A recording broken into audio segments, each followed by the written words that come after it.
Guarantee ನ್ಯೂಸ್ನ ಖಾಸ್ ಬಾತ್ ಕಾರ್ಯಕ್ರಮದಲ್ಲಿ ಉಮಾಶ್ರೀ ಅವರು ಯಶಸ್ವಿಯಾಗಿದ್ದೀವಿ ಬದುಕಿನಲ್ಲಿ ಅನ್ನುವಂಥದ್ದು ಯಾವುದು ಹೆಚ್ಚು ಖುಷಿ ಕೊಟ್ಟಿರೋ ಕ್ಷೇತ್ರ. ನನಗೆ ಮೊದಲನೇ ಪ್ರಿಫರೆನ್ಸ್ ನನ್ನ ಕುಟುಂಬ.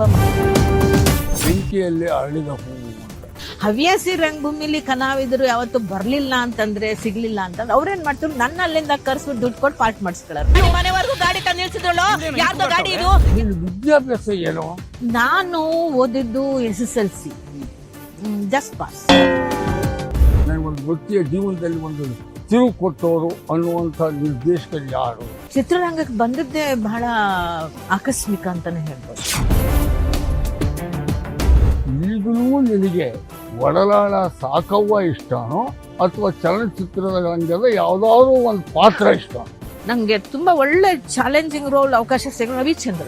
ಸೊಡ್ಡ ಬಳಕಿಸ್ಕೊಂಡು ಯಾವ್ದೇ ನಿಗರ್ಸ್ಕೊಂಡು ಓಡಾಡೋದು ಅಂತ ತಿಳ್ಕೊಂಡ್ರೆ ನಿಂತಾಗ್ಯಾನೆ ನನ್ನ ಮಾತು.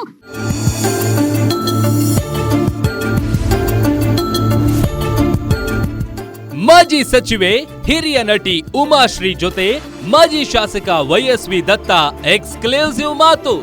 ಖಾಸ್ ಬಾರ್ ವೀಕ್ಷಿಸಿ ನಾಳೆ ರಾತ್ರಿ 8 ಗಂಟೆಗೆ.